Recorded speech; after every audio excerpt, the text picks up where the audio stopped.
ओम या देवी सर्वभूतेषु शक्तिरूपेण संस्था नमस्तस्यै नमस्तस्यै नमस्तस्यै नमो नमः।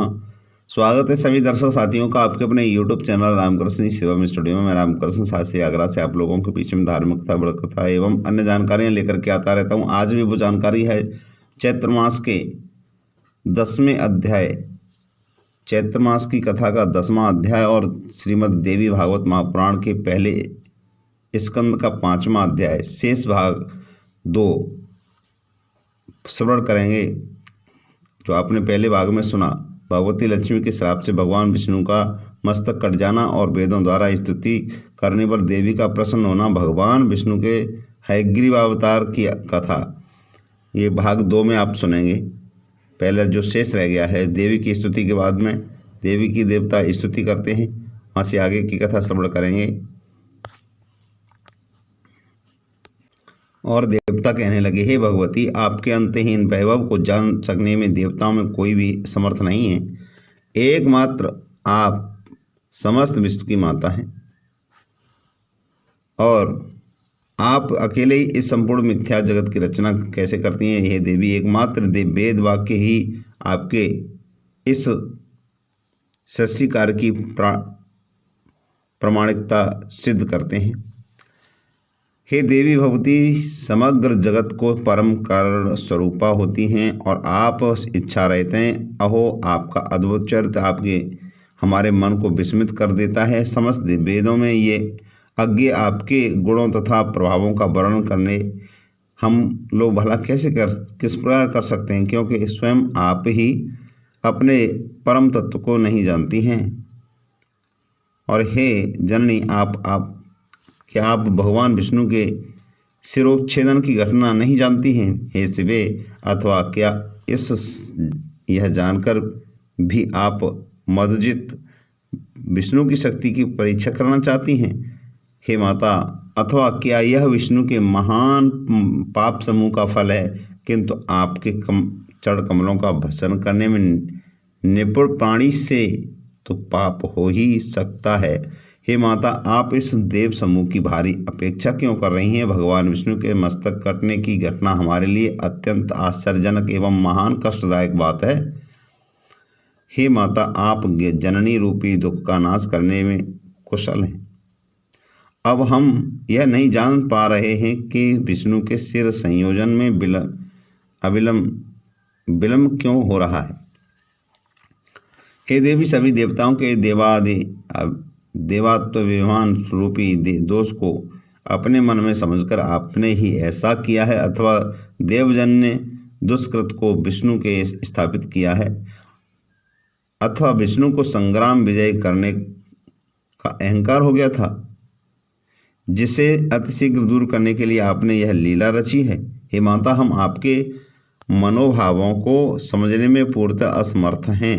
हे भगवती, अथवा युद्ध में पराभूत किए गए दैत्यों ने किसी मनोहर तीर्थ में घोर तपस्या करके आपसे वरदान प्राप्त कर लिया, जो विष्णु के सिर कटने का कारण बना। हे भवानी, आप विष्णु को सिरविहीन रूप में देखने के लिए आप इस समय कोई विनोद कर रही हैं।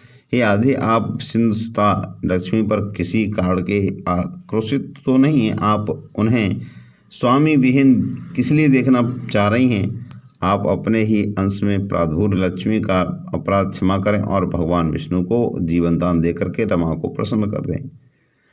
जगतपते समस्त कार्यों को संपादित करने में प्रमुख भूमिका वाले अतिशय प्रभावशाली ये देवता आपको निरंतर नमस्कार करते हैं। और हे देवी, सर्वलोक का अधिपति विष्णु को जीवित करके आप देवताओं का शोक सागर से पार कीजिए।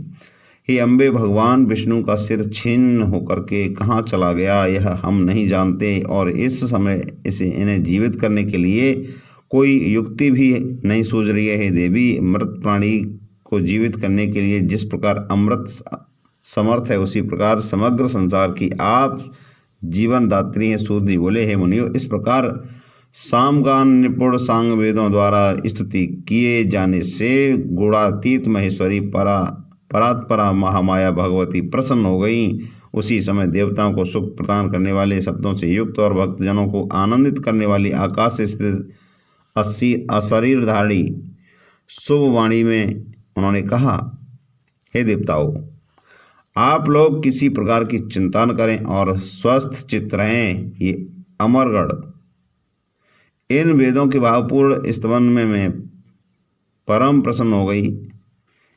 इसमें लेस मात्र भी संदेह नहीं है। मनुष्य लोक में जो प्राणी इस स्तुति से मेरी आराधना करेगा अथवा भक्तिपूर्वक इनका पाठ करेगा, उसकी समस्त कामना पूर्ण हो जाएंगी।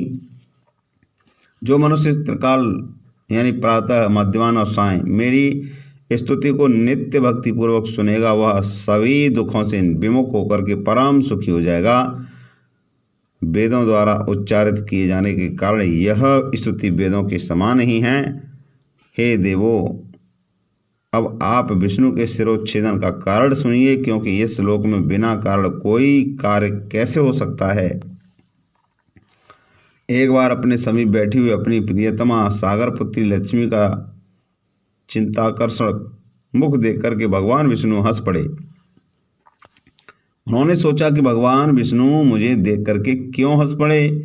मेरे मुख में विष्णु जी द्वारा दोष देखे जाने का आखिर क्या कारण हो सकता है, और फिर बिना किसी कारण उनका हंसना संभव नहीं हो सकता। मुझे तो ऐसा प्रतीत होता है कि उन्होंने किसी अन्य सुंदर स्त्री को मेरी सौत बना लिया है। इसी प्रकार मंथन के परिणाम स्वरूप लक्ष्मी जी कोपावृष्टि हो गई, यानी क्रोधित हो गई, और तब उनके शरीर से तमोगुण संपन्न तापसी शक्ति व्याप्त हो गई। तदनंतर किसी देवयोग के प्रभाव से देवताओं के कार्य साधन के उद्देश्य से ही उनके शरीर में अत्यंत उग्र तापसी शक्ति प्रविष्ट हुई।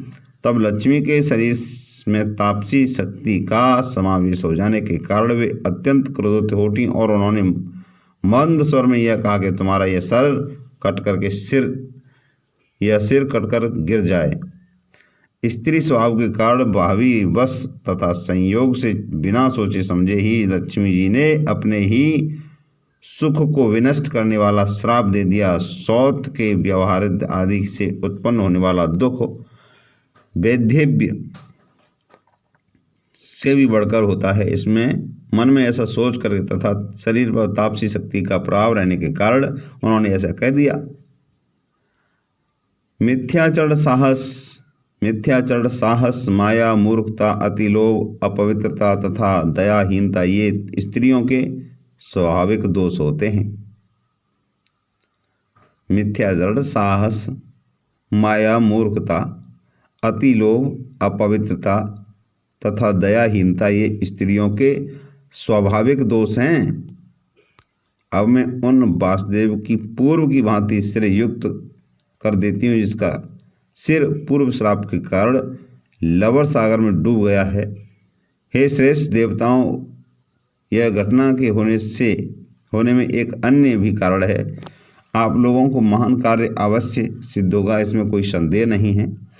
प्राचीन काल में महावायु एवं अति प्रसिद्ध हयग्रीव नाम वाला एक दानव था, जो सरस्वती नदी के तट पर बहुत कठोर तपस्या करने लगा। वह दैत्य आहार का त्याग करके समस्त इंद्रियों को वश में करके तथा सभी प्रकार के भोग ऐश्वर्य से दूर रहते हुए मेरे माया बीजात्मक एकाक्ष मंत्र हुई का जप करता रहा। इस प्रकार समस्त आभूषणों से विभूषित मेरी तापसी शक्ति का सतत ध्यान करता हुआ वह 1000 वर्षों तक कठोर तप करता रहा। और उस समय उस दैत्य ने जिस रूप में मेरा ध्यान किया था, उसी तापस रूप में उसे दर्शन देने के हेतु उसके समक्ष में प्रकट हुई। उस समय सिंह पर आरूढ़ हुई और मैंने दयापूर्वक उससे कहा कि हे महाभाग, तुम वरदान मांगो। हे सुव्रत, मैं तुम्हें यथेच्छ वरदान दूंगी जो आप मांगेंगे। वह दानव देवी का यह वचन सुन करके प्रेम विह्वल हो उठा और उसने तत्काल प्रणाम और प्रदक्षिणा की। मेरा रूप देखते ही प्रेम भावना के कारण प्रफुल्लित नेत्रों वाला हर्षातिरेक कारण अश्रुपूती नयनों वाला वह दानव मेरी स्तुति करने लगा। हयग्रीव बोला, हे महामाये, हे जगतपति, सृजन पालन संहार करने वाली, हे भक्तों पर कृपा करने में निपुण, है सकल काम प्रदायिनी, है मोक्षदायिनी, है शिवे, आप देवी को नमस्कार है। पृथ्वी, जल, तेज, वायु तथा आकाश, इन पांचों महाभूतों का कारण आप ही हैं तथा गंध, रस, रूप, रस एवं शब्द, इन सब तत्वों का कारण भी आप ही हैं। हे महेश्वरी, नासिका, जिह्वा, नेत्र, त्वया, कान, ये ज्ञानेंद्रिय तथा हाथ, पैर, वाक, लिंग, गुदा, ये कर्मेंद्रियां आप से ही उत्पन्न हैं। हे देवी बोली, तुम्हारा क्या अभीष्ट है? जो कुछ भी तुम्हारा अभिलषित वर हो मांग लो, मैं उसे अवश्य पूर्ण करूंगी, क्योंकि मैं तुम्हारी अनन्य भक्ति और अद्भुत तपस्या से अतिशय प्रसन्न हूँ। हयग्रीव बोला, हे माता, आप मुझे वैसा वरदान दें जिससे मेरी मृत्यु कभी न हो और देव दानवों द्वारा अपराजय रहता हुआ मैं सदा के लिए अमर योगी हो जाऊं। देवी बोली, जन्म लेने की मृत्यु निश्चित है। जन्म लेने वाले के लिए मृत्यु निश्चित है और मरने वाले का जन्म भी निश्चित है। लोक में स्थापित इस प्रकार की मर्यादा का उल्लंघन कैसे संभव है? अतः हे दानव श्रेष्ठ, मृत्यु को अवश्यभावी जानकर अपने मन में सम्यक विचार करके तुम अन्य यथेच्छ वर मांग लो। हयग्रीव बोला, हे जगदम्बे, मेरी मृत्यु हयग्रीव से ही हो, किसी अन्य से नहीं। मेरी इसी मनोवांछित कामना को आप पूर्ण कर दें। देवी बोली, हे महाभाग, अपने घर जाकर अब तुम सुखपूर्वक राज्य करो।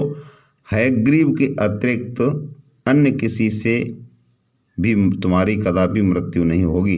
यानी उसका नाम हयग्रीव था और हयग्रीव नाम वाला ही उनका वध करे, ये उनका कहना था। उस राक्षस का कहना था कि हयग्रीव ही मेरे वध करे। उस दैत्य को यह वरदान देकर के मैं अंतर्ध्यान हो गई और वह भी परम प्रसन्न होकर के अपने घर लौट गया। वह दुरात्मा इस समय मुनिजनों द्वारा वेदों को हर प्रकार से पीड़ित कर रहा था और तीनों लोकों में कोई भी ऐसा नहीं जो उसका संहार कर सके। अतः त्वष्टा एवं अश्व का मनोहर सिर अलग करके उसे इन सिर विहीन विष्णु के धड़ पर संयोजित कर देंगे। तत्पश्चात देवताओं के कल्याणार्थ भगवान हयग्रीव उस पापात्मा, अत्यंत क्रूर तथा दानवी स्वभाव वाले महाअसुर हयग्रीव का संहार करेंगे। सूत जी बोले कि देवताओं के इस प्रकार कहकर भगवती शांत हो गई और उसके बाद देवगण परम संतुष्ट होकर के देवशिल्पी विश्वकर्मा से बोले कि देवताओं ने कहा है कि आप विष्णु के धड़ पर घोड़े का सिर जोड़ करके देवताओं का कार्य कीजिए। वे भगवान हयग्रीव ही दानव श्रेष्ठ दैत्य का वध करेंगे। सूत जी बोले कि देवताओं का यह वचन सुनकर के विश्वकर्मा ने अति शीघ्रतापूर्वक अपने खड़ग से देवताओं के सामने ही घोड़े का सर काटा और तत्पश्चात उसका घोड़े का सिर अविलंब भगवान विष्णु के शरीर में संयोजित कर दिया। इस प्रकार महामाया भगवती की कृपा से वे भगवान विष्णु हयग्रीव हो गए। कुछ समय बाद उन भगवान हयग्रीव ने अहंकार के मद में चूर उस देव शत्रु दानव का युद्ध भूमि में अपने तेज से वध कर दिया। इस संसार में जो प्राणी इस पवित्र कथा का श्रवण करते हैं वे समस्त पापों से मुक्त हो जाते हैं, इसमें लेश मात्र भी संदेह नहीं है। महामाया भगवती का चरित्र अति पावन है और पापों का नाश कर देता है। इस चरित्र का पाठ श्रवण करने वाले प्राणियों को सभी प्रकार की संपदाएं अनायास ही प्राप्त हो जाती हैं।